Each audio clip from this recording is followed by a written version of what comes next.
What's up, everybody? It is Sunday, May 3rd, 2026. This is the Shogun Warrior Show. I am your host, Shogun Warrior. Today's video, we're going to be talking about the game Arc Raiders. I'm going to be going over my experience, like my day one experience, where I'm at now with the game, how I learned the mechanics, the movement, the looting, the weapons, the PvE, the PvP, all that kind of stuff. Also, I'm going to be talking about the Dallas Cowboys. That is my favorite team. The draft is over now, so we're going to be talking about the aftermath from the whole season. We're going to do a full off-season recap, all the transactions, the free agency, the draft, and then what's next for the team and what to expect going forward in the next season. So to me, Arc Raiders is obviously it's a looter shooter extraction PvE PvP game. Very well put together. I think it was very well thought of. The balance between PvE, you can't just come in and focus on players and not focus on the arc. You have to focus on the arc. You have to plan for the arc, and you can use it to your advantage by letting players get attacked, get aggroed by the arc, and then come in, third party and try to get their loot. But then again, you still got to extract with it. So I like the balance. I like the risk involved. It's very high risk as far as bringing stuff that you like into the match, and it's very rewarding when you get a couple kills, get some good loot, get some crafting material that you were looking for, and then you're able to escape and extract with everything you have. I'm sorry. Alright, so in this clip, this is, I believe, my first kill in Arc Raiders. I was basically just spawned in, fresh spawn, free kit. And this guy just shows up, starts shooting at me, and then shooter, I've been playing shooter games a long time. Instincts just kick in, find cover, find him. And then the accuracy is definitely not there. I had not tweaked my settings yet. Ooh, play a little peekaboo. Oh, this side. Oh, this side. You know what I'm saying? Like, and then blah, blah, blah, blah, blast his ass. And I think that's a beret that he was using. So I think it's a green beret that he was using. So this was my first kill. Definitely wanted to save this clip. Bye. Alright, so this next clip, this is just me chilling, and this guy fucking pops up and scares the shit out of me. And it looks like he's trying to be like, oh, friendly, and I'm like, I'm not playing none of that shit, bro. We're not friendly over here, bro. We're not friendly over here. All these people getting mad, and they're like, when they die and they lose their stuff, it's a PvP game, okay? I don't care about your fucking PvE lore. All right, this next clip, and this is why I just shoot first, ask questions later, because you're chilling, you're living your best life. Look, this guy, me and that other guy were chilling. This guy's up here on the tower being Batman, trying to fucking snipe people. So you know what? All right, I see how you got up there. We're gonna follow you, bud. And obviously you could tell this is the beginning because I still have the fresh skin and my mechanics aren't good. Like I switched to the wrong side. And I'm like, la la la la la la, and I'm like, what the fuck? Like, this guy's obviously like highly leveled, probably got a full skill tree. Whiff on the aim right there, rolls into it, da da da da da, bitch. Yeah, bro. And then I end up talking my shit a little bit. Because I told him, like, I went into the game chat and I told him, like, hey, bro, I'm gonna kill you. Like, you shooting at me, I'm gonna find you and kill you. And this is his body right here. So I'm over here eating some chips, like, hey, bro, talking in chat, like, hey, bro, I'm going to kill you, Told you I was going to kill you. This clip right here was insane. This fight was way longer. Like I said, as you can see, the accuracy is there, but the mechanics and like the snap to aim is not really there. I'm still figuring out the sensitivity. I got all that stuff dialed in now, and then, guy gets behind me. Bow, bow, bow, bow, bow. I think he had to recharge like 2 or 3 times in this fight. This whole fight lasted so long. I had to edit it down. He tried to play me against this little roller thing, not having it. Come here, boy. Bah, bah. I'm still behind you. Missed a couple shots, but I got him. And then I lost him until he threw those little fucking grenades, and I was like, oh, okay. All right, I see you. Pull up, see him in the window. Black, black, black, black, black, black. Pixel peek, boy, black, black, black, black, black, black. With a free loadout. This guy ended up having a Tempest, like a Tempest 4. And I forgot what other gun he had. I'm still trying to figure out the reloading here. As you can see, I don't understand the waiting for the reloading. Black, black. I'm like, oh shit. Black, black, black, black, black. But yeah, and then I'm like, oh shit, I forgot I got grenades. And I'm like, wait, he can't go nowhere. I'm like, I wonder if there's a door right there. Fuck it, gas grenade. He shoots at me. I'm like, okay, he's still there. He must not be able to go nowhere. He cornered. So what? Throw a grenade over there. Then I'm like, fuck it, let's go. Blah, blah, blah, blah, blah, blah, blah, blah, blah, blah, blah. Trigger finger, boy. Let me see what you got. And yeah, this dude ended up having like a renegade. He had like a bunch of stuff. And this is a clip with my homie Mike. That's Bugs right there. We over here duoing it up. And we're just chilling. One thing that I think the biggest concern that I have about this game, and a lot of people think, like, they say like, oh, this game is dying and all this kind of stuff. I don't think the game is dying. I never have a problem finding a match, even in like 2 o'clock in the morning on the West Coast or whatever.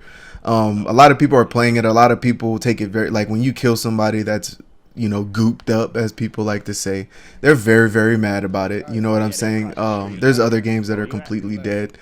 But I think the culture of people embracing PvP in this game, being considered rats, is what's kind of dividing everybody that plays this game, because it's a PvP and a PvE game. If you come into this game expecting to only play PvE, you're kind of missing the point. You know what I'm saying? Like, if you think like, oh, I'm just gonna do the harvester event, or I'm just gonna do the matriarch and get my queen cores and all this kind of stuff, like, people are coming in to kill you and take your stuff. Like, that's what's allowed in the game. That's what people do in the game. Like, that's what the game is for. That's why they allow people to spawn in and fight against you, you know.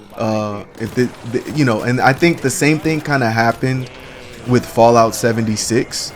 Like, a lot of people had started off, oh, this is one of the greatest games ever. I think it actually won like awards and stuff like that. It might have won like Game of the Year and all that kind of stuff. But and then, so people that play Call of Duty, people that play Siege, people that play Counter-Strike and stuff, like the people who know how to gunfight start playing these survival games, and they start outgunning these people who just like PvE. These types of games, the Arc Raider games, the Arc Survival games, these types of games attract people that don't like to play Call of Duty, because they're like, oh, everybody's such a tryhard. Like, just because you aren't good at shooters, you know what I'm saying? Like, it doesn't mean everybody's a tryhard, everybody's like hacking, everybody's on PC, all this kind of, you know, oh, they're using the Zim, all this kind of stuff. Like, no, like, people use that, like, people do cheat, people hack, all that kind of stuff, but you just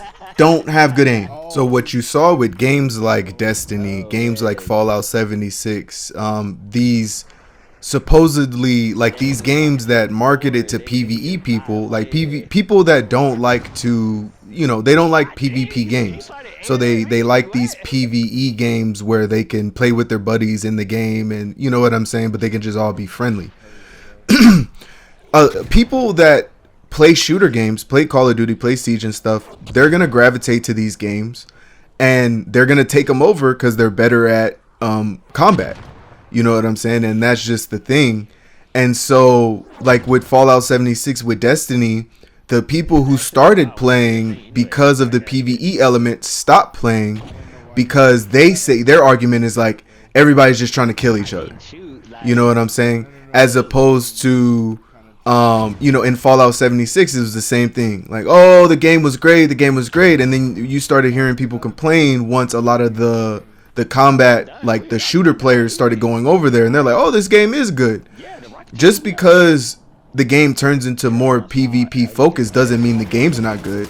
It just means that you guys started off and you had your little kumbaya stuff and you weren't shooting each other, and then people that don't really care about that stuff came in, and that style dominates the game. You know what I'm saying? When you have PvE loot that contributes to upgrading and all that kind of stuff, and then people are good at combat, they're just gonna try to come in and take your stuff. So the remedy is just get better at shooting, get better at PvP and Arc, and I think the game will be fine.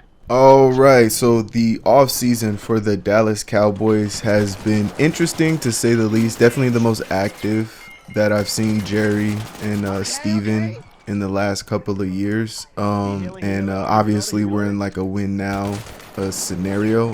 For me, I did not expect Dak Prescott to play as well as he did with what he had to play with. Towards the end of the season, the line wasn't really healthy. Tyler Guyton hasn't really played up to what we drafted him to be, but the rest of our line is playing pretty well. We're gonna go through the entire Dallas Cowboys offseason, from offseason to free agency to trades to the draft, and then currently. So Cowboys offseason really started when we released Trayvon Diggs. At that point, that was kind of them waving the white flag, like, yeah, we're gonna just start, cleaning house and preparing for the draft and stuff like that. So we waived Trayvon Diggs. I'd like to mention that I think he played like 2 snaps. One of them he got juked on the Packers, so there's that. The biggest news and the biggest thing about the Cowboys this offseason has been wide receiver George Pickens. He was reported that he signed his franchise tag, and then it was reported that he agreed to sign it, but he didn't actually sign it yet, and then he officially signed it. Signed the franchise tag for between 27 and 28 million. An underrated move that I like. I've been kind of waiting for this guy to like break out. I think he's really good when he's on the field, but he's hurt a lot. Is Sam Williams. We re-signed him to a 1-year deal for $3 million. Other free agency news, we re-signed Javonte Williams for a 3-year, $24 million deal. I like the move. He came on. Like, our running game is tied to our offensive line. So if our offensive line can open up holes for our running game, and Dak Prescott is going to do what he needs to do, Javonte Williams is going to have like a good season.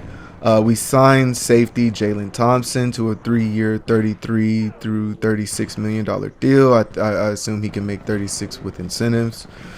We signed safety PJ Locke to a 1-year, $5 million deal, kind of a prove-it deal. He was on that Denver Broncos defense that achieved so much, so I think a lot of people are probably like, hey, bro, let's see if it was the scheme or you really like that. We signed Otito Ogbonia to a 1-year, $3 million deal. I don't know much about him, but he's a D lineman. We had to replace Osa Odigizua.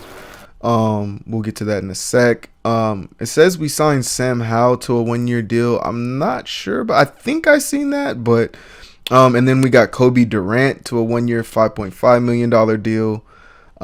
So that's a cornerback, a quarterback, a defensive lineman, and 2 safeties, and then our running back that was already on the team. So then we made the trade for the Packers, another Packers trade. We're basically taking their whole fucking defensive line from the last 2 years. We got Rashawn Gary from the Packers. We traded a 2027 4th-round pick, so a 4th-round pick next year, in next year's draft. Like, headed towards the end of his career, like, to be older. You know what I'm saying? Pass rusher. I think he's had like 1 or 2 like really good seasons, but like the way I look at it, there's a reason the Packers were willing to trade him for a 4th-round pick. You know what I'm saying? So he's going to be added in that rotation, probably replacing like Dante Fowler and like those guys that played the last 2 years in that rotation. So it's going to be Sam Williams and Rashawn Gary out on the defensive end, like the edge area. And then earlier in the offseason, we restructured Dak Prescott's contract, CeeDee Lamb's contract, and Tyler Smith's contract. So that just means that basically they're pushing the money down. They're adding more years to their contract. They're paying them cash up front, like they're signing bonuses up front, and basically spreading out the cap hit for the salary that they're going to be making for the year to help out with the cap for this year. Like I said, so they can win. And then so another not really underrated, but a kind of flying under the radar move that we made was getting defensive coordinator Christian Parker. I don't really know much about this guy. I'm gonna learn more about him as the season goes, but I'm excited. I like the way they're building the defense around like what he's doing. We're gonna get into some more moves here.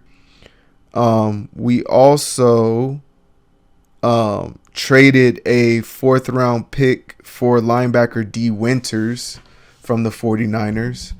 And I think that was because we kind of knew that we weren't going to get like a stud linebacker in the draft. I think we did draft a linebacker. I'm not sure. Yeah. No, I think he's a pass rusher though. Barham, I think he's a pass rusher. I don't think he's an actual like a off the ball linebacker.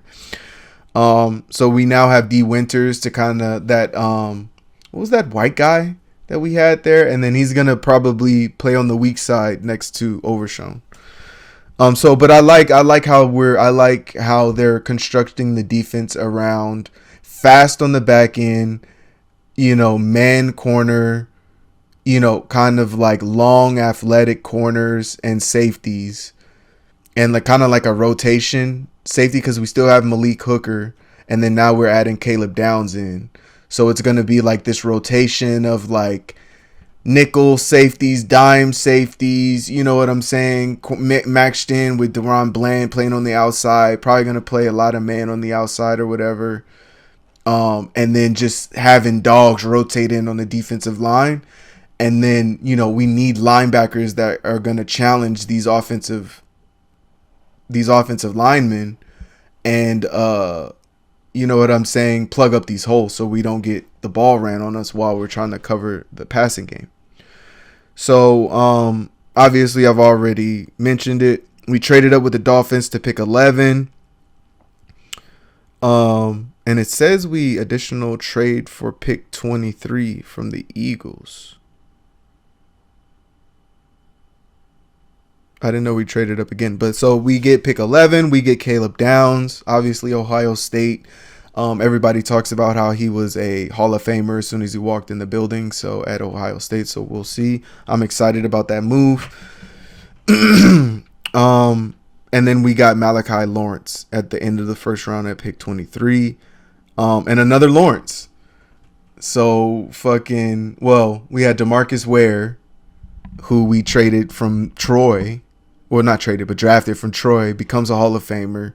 Then we get fucking DeMarcus Lawrence, who plays with us, I think, 12 years, and then wins the Super Bowl his first year in Seattle. I don't know if he's a Hall of Famer yet, but you know what I'm saying? All-Pro, Pro Bowl player, definitely, in the history books forever. And then now we get Malachi. They don't miss on Lawrence's or DeMarcus's. So I'm excited about this guy. And then, so mid to late round picks, we got Jyshawn Barham, linebacker. We got offensive tackle Drew Shelton. We got a cornerback Devin Moore. We got a defensive lineman LT Overton. And then we got wide receiver Anthony Smith. I've seen some clips of Anthony Smith, big guy, really big guy, physical guy. You know what I'm saying? Kind of similar to how Pickens plays, how he played in college. So I'm interested to see what's up.